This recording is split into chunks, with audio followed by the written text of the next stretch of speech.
Semua lengkap data-data yang pernah kita lakukan di dalam dunia ini. Itu dijelaskan dalam Al-Quran.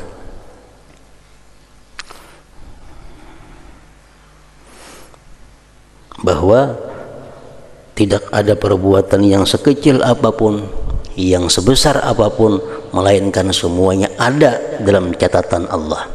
Artinya dalam rekaman di sisi Allah Subhanahu wa Ta'ala. Jadi kita kada kau menghindar data-datanya lengkap.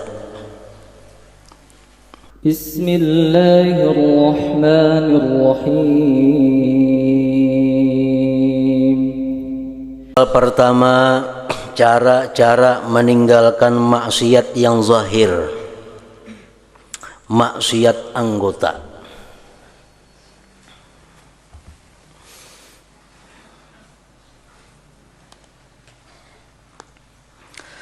Ketahuilah bahwasanya apabila engkau melakukan sesuatu maksiat, maka sebenarnya engkau melakukan maksiat itu dengan menggunakan anggota badanmu yang merupakan nikmat Allah yang dianugerahkannya kepadamu.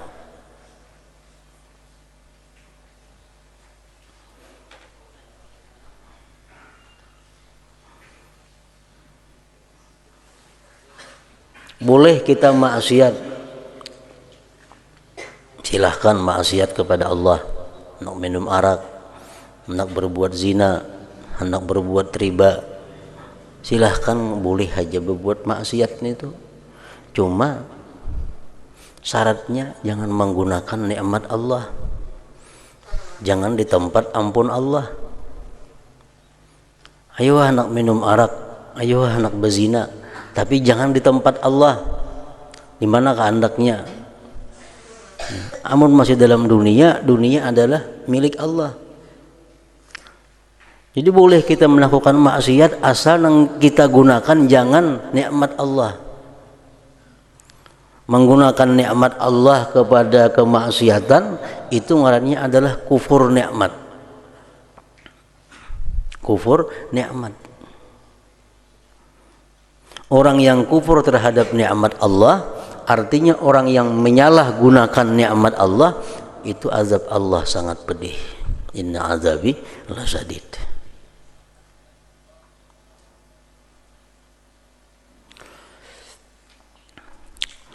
Apabila engkau melakukan sesuatu maksiat, maka sebenarnya engkau melakukan maksiat itu dengan menggunakan anggota badanmu yang merupakan nikmat Allah yang dianugerahkannya kepadamu, dan menggunakan amanah yang diberikan kepadamu, kepercayaan yang diberikan kepadamu. Allah memberikan kepercayaan kepada kita mata, memberikan kepercayaan kepada kita telinga, memberikan kepercayaan kepada kita kaki, tangan, dan sebagainya.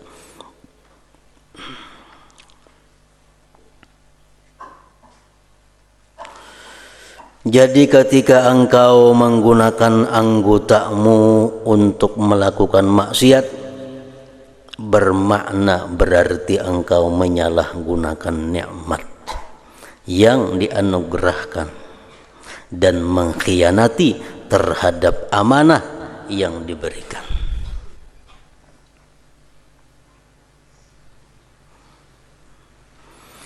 Dan anggotamu adalah rakyatmu.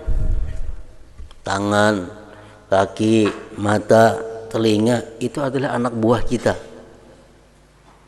rakyat kita. Maka hendaklah engkau berpikir baik-baik bagaimana sepatutnya engkau menjaganya, menjaga rakyat itu.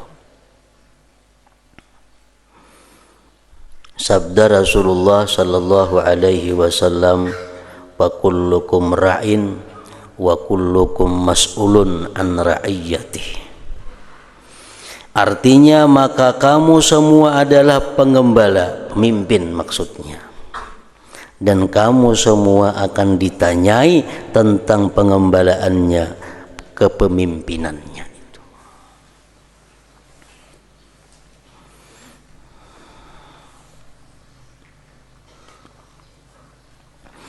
Dan ketahui olehmu bahwasanya semua anggotamu akan bersaksi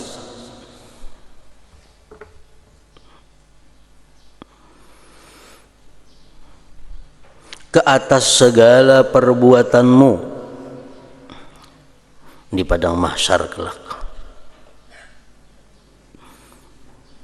Belum lagi ditambah saksi-saksi yang lainnya. Anggota tubuh kita ini akan bersaksi terhadap apa yang dikerjakannya di dalam dunia, baik itu kejahatan atau kebaikan. Itu yang di dalam awak kita, belum lagi yang di luar-luarnya. Ada orang lain yang melihat kita berbuat kebaikan, ada orang lain yang berbuat kejahatan. Mereka akan bersaksi di hadapan Allah. Bumi nang kita pijak, pakaian nang kita pakai, atap nang manaungi kita, rumah nang semuaan itu akan jadi saksi perbuatan-perbuatan kita dalam dunia ini di hadapan Allah Subhanahu wa taala.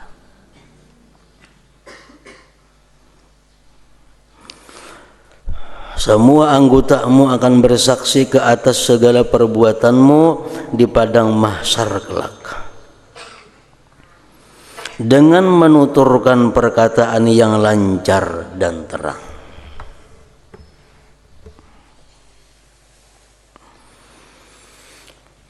Anggotamu akan mendadahkan,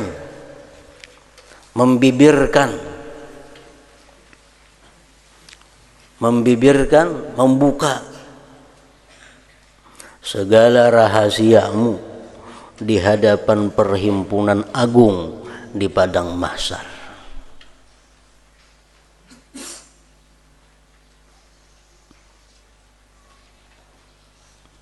Dan itu sudah tandanya orang yang bakal celaka, bahwa dia akan disidang oleh Allah Subhanahu wa taala di padang mahsyar itu di hadapan khalayak umum. Kita ini misalnya kumpulan sebanyak orang. Nah, di sidang kita di sini, di tangan orang melihat semuaan, orang mendengar semuaan. Itu alamat orang ini pacang sakit. Nah, kalau alamat orang yang baik itu, dia akan disidang oleh Allah di tempat yang tertutup, nah orang kada melihat. Di padang mahsyar dia disuruh masuk ke satu tempat yang terdinding, orang kada melihat. Nah di situ dia ditanyai oleh Allah Subhanahu wa taala macam-macam pertanyaan. Ini tanda orang yang bakal selamat. Tapi kalau kita disidangkan di hadapan orang banyak, itu alamat atau tanda kita akan menemui kesulitan-kesulitan.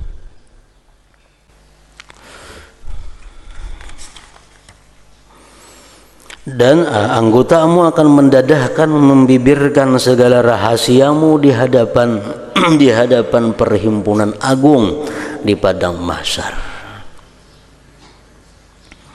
Dalam hal ini Allah Ta'ala telah berfirman, yauma tashhadu alaihim alsinatuhum wa aydihim wa arjuluhum bima kanu ya'malun. Maksudnya di hari itu, hari kiamat, akan bersaksilah ke atas kamu oleh segala lidahmu, tanganmu dan kakimu dengan segala sesuatu yang telah kamu perbuat di dalam dunia dahulu.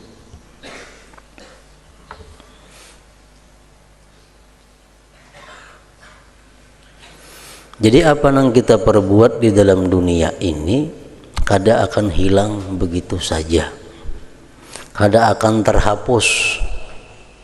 Dosa-dosa, baik dosa lewat manapun kita melakukan dosa, itu dosa akan tetap ada. Macam suara kita nih, suara kita ini akan terus sampai ke atas. Mungkin hilang di pandangan kita saat ini, tapi suaranya akan terus sampai ke atas sana.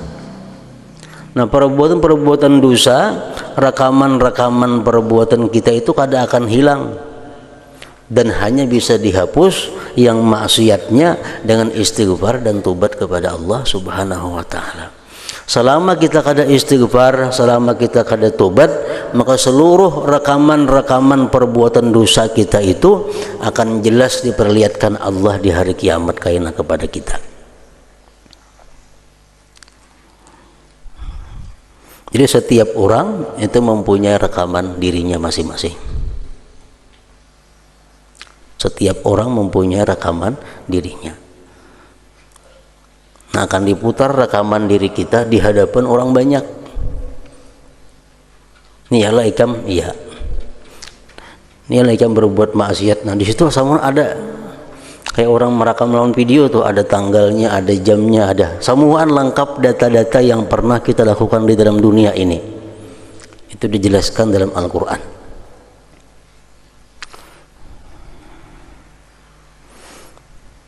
Bahwa tidak ada perbuatan yang sekecil apapun, yang sebesar apapun, melainkan semuanya ada dalam catatan Allah.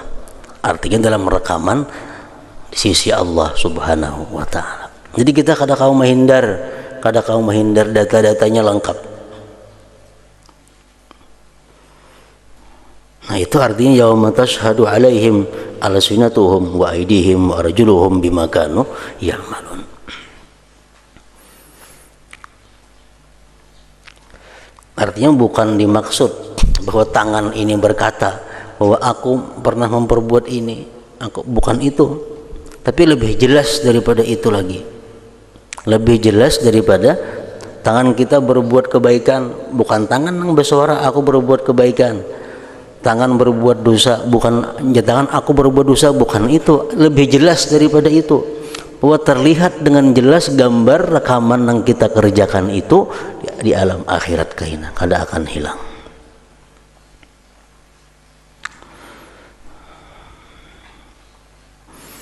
Jadi satu-satunya jalan untuk menghapus perbuatan-perbuatan dosa yang kita lakukan itu kada ada lain, memperbanyak tobat, memperbanyak istighfar, minta ampun kepada Allah Subhanahu wa ta'ala, supaya dapat menghapuskan nang kada baik daripada perbuatan kita. Di hari kiamat akan bersaksilah ke atas kamu oleh segala lidahmu, tanganmu, dan kakimu dengan segala sesuatu yang telah kamu perbuat di dalam dunia dahulu. Allah berfirman lagi, al-yawma nakhtimu ala afwahihim wa tukallimuna aydihim wa tashhadu arjuluhum bima kanu yaksibun. Maksudnya pada hari ini, hari kiamat, kami akan kunci mulut-mulut mereka. Mulut kita ada berfungsi.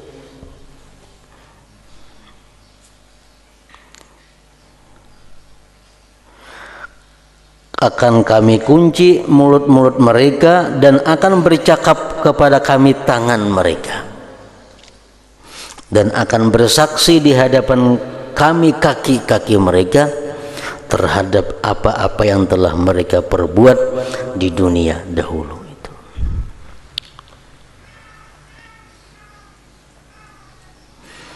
Maka jagalah baik-baik seluruh anggotamu, khususnya anggotamu yang 7, karena pintu neraka itu 7. Pintu neraka 7. Jahannam, Laza, Hutamah, Sa'ir, Sakar, Jahim, Hawiyah. Pintu-pintu neraka. Dan telah ditentukan setiap pintu itu untuk dimasuki oleh kumpulan yang telah melakukan perbuatan maksiat dengan salah satu di antara 7 anggota badanmu. Orang yang banyak melakukan maksiat lewat matanya, masuknya sini. Orang yang banyak melakukan maksiat lewat telinganya, masuknya sini. Orang yang banyak melakukan maksiat lewat kemaluannya, masuknya ke pintu ini.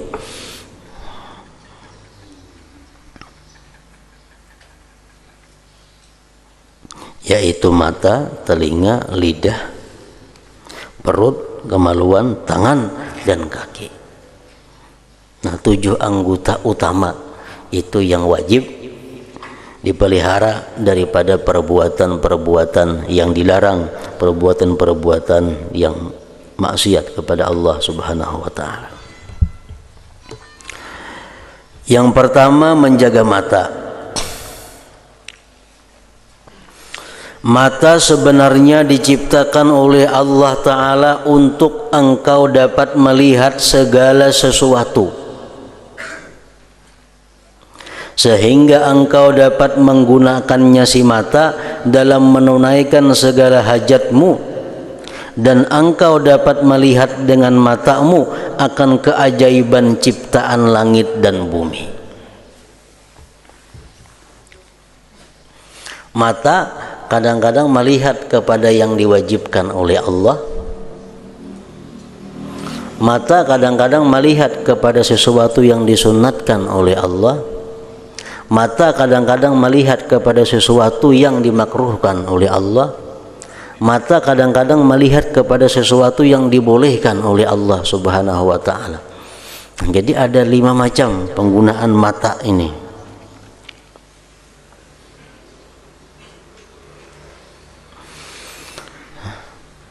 Yang kesemuaannya, yang 5 macam penggunaan mata itu akan ada pertanggungjawabannya di sisi Allah Subhanahu wa taala.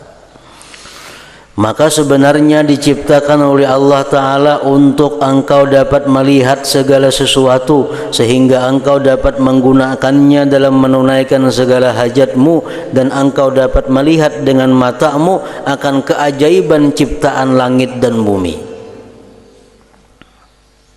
supaya engkau dapat mengambil i'tibar daripadanya.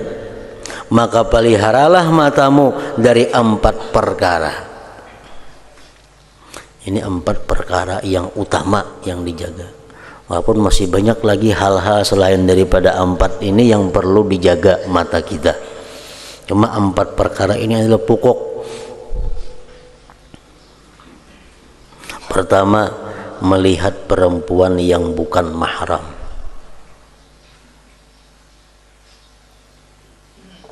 Itu bagi laki-laki. Kalau bagi perempuan tentunya melihat laki-laki yang bukan mahram.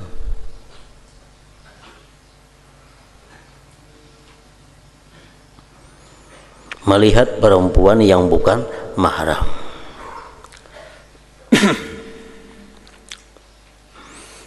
Yang kedua, melihat gambar-gambar yang lucah, yang cerubu, yang porno, yang membangkitkan syahwat.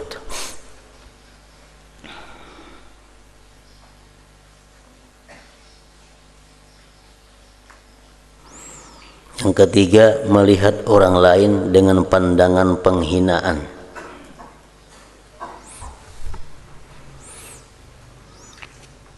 Melihat orang lain dengan pandangan meremehkan.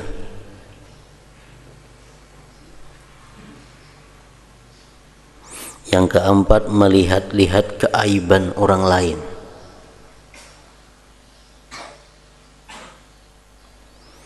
Nah, itu semuaan yang diharamkan oleh Allah. Termasuk lagi melihat sesuatu benda atau barang yang tidak diizinkan oleh pemiliknya melihatinya. Ada boleh juga. Misal orang ada berisi harta atau ada berisi benda yang disimpani orang, nah kita lihati, nah itu ada boleh juga, termasuk yang diharamkan oleh Allah. Melihati rumah, melihati isi rumah orang lain tanpa seizin pemiliknya, itu ada boleh juga. Kita bisa menjenguk rumah orang, nah itu ada boleh, termasuk perkara yang diharamkan oleh Allah. Jadi misal mengatuk beilang ke rumah orang, beilang ke rumah orang, ke rumah kawan, ke rumah siapa, mengatuk, jangan menjenguk. Tuk tuk tuk, nah kaca mata, nah kada boleh nih tuh. Nah itu apa hukumnya? Termasuk yang diharamkan oleh Allah. ada nangka itu orang datang mengatuk-ngatuk menjinguk ke kaca, ngapa dijinguk? Padahal itu adalah sesuatu yang diharamkan oleh Allah.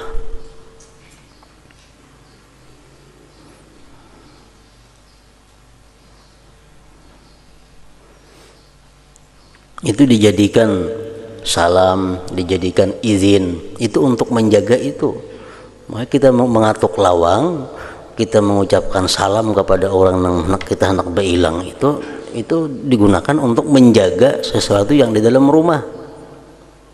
Jadi jangan hendak masuk menyerunung ke rumah orang, jangan. Kalau kada dikatuk dulu, kada assalamualaikum dulu, bila kada jelas ada izin yang di dalam rumah, kada boleh masuk. Kecuali pembukaan lawangnya umpamanya, nah itu berarti menyilahkan aja masuk. Lawang orang betutup walaupun kada bakunci, jangan sebuka-buka, kada boleh masuk itu. Kenapa? Karena dalam rumah itu banyak hal-hal yang mungkin haram dilihat oleh orang di luar rumah.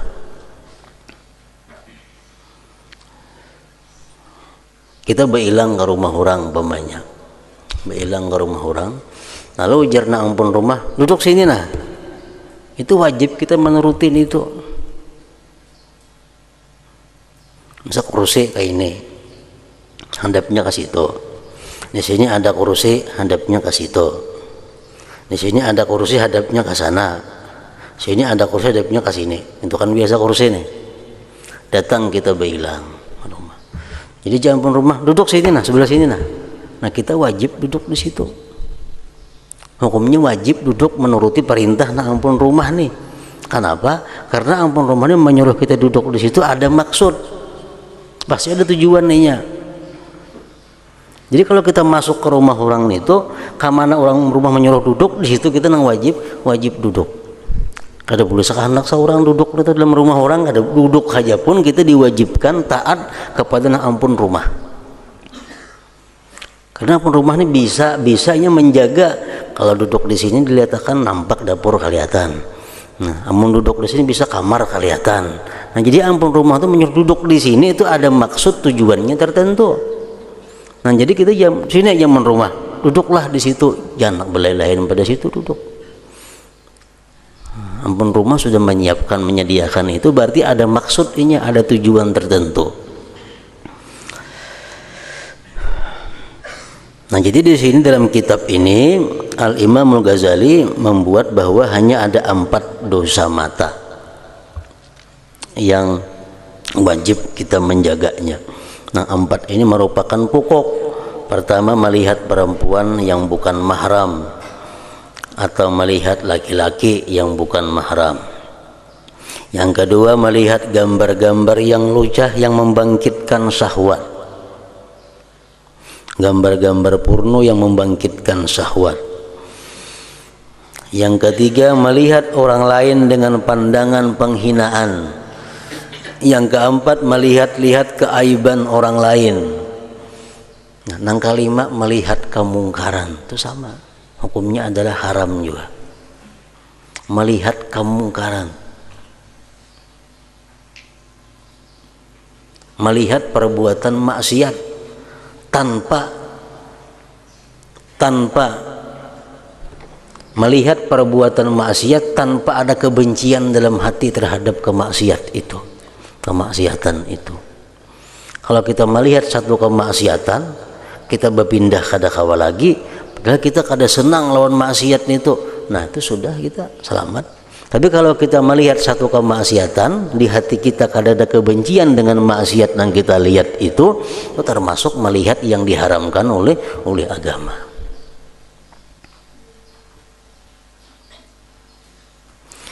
Nah, jadi dosa-dosa di mata itu macam-macam. Ada dosa besar, ada dosa kecil.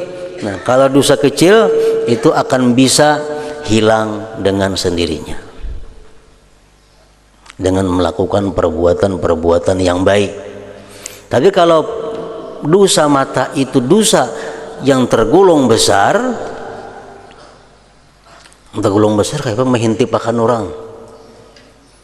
Nah, misal rumah orang diburu, diluangin rumah orang, Nah, mata itu dosa mata tapi dosanya besar. Nah, dosa-dosa yang besar seperti itu kada akan bisa hilang dengan hanya sekedar melakukan perbuatan baik. Itu mesti perlu tobat yang bujur-bujur, tobat yang sungguh-sungguh kepada Allah Subhanahu wa taala, dan sebelumnya mesti minta halal, minta ampun kepada orang nang dilihati dengan demikian cara tadi.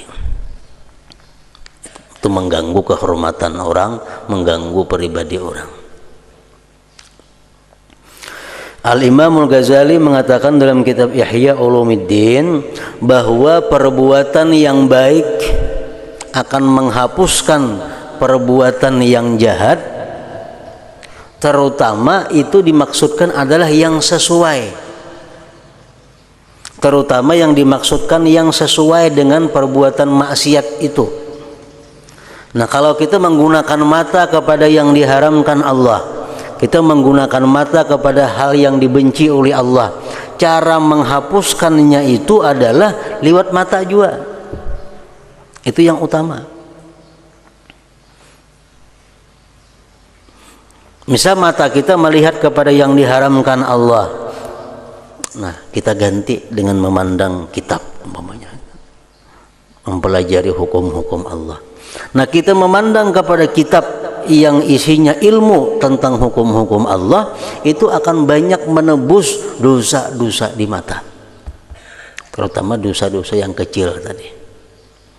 Nah, kita membaca Al-Quran walaupun hafal, membaca ratib walaupun hafal, membaca wirid walaupun hafal, tapi kita berkitab, berbuku, itu jauh lebih bermanfaat daripada yang berhafal itu. Kenapa? Karena kalau bahapal itu kadang datang masuk dosa menghapus nang di mata.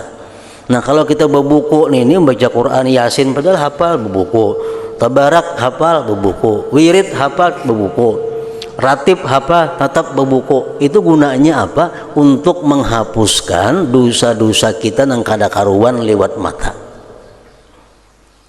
Nah, jadi perbuatan dosa lewat mata hendaknya ditebus dengan lewat mata juga.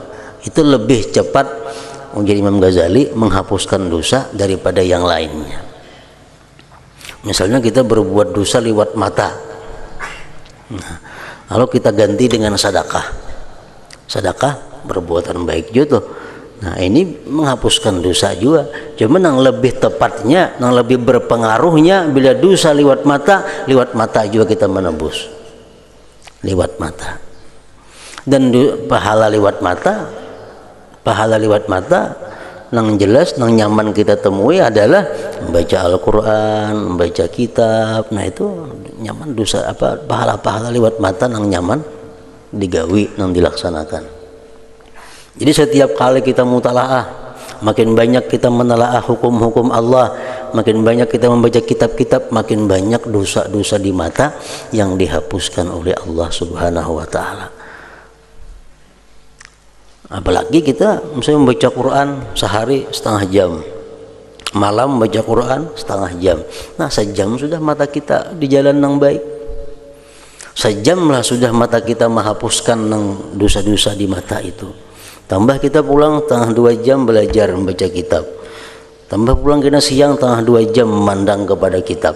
Nah, itu samuan yang kita pandang-pandang itu adalah kebaikan yang menghapuskan dosa kita lewat mata.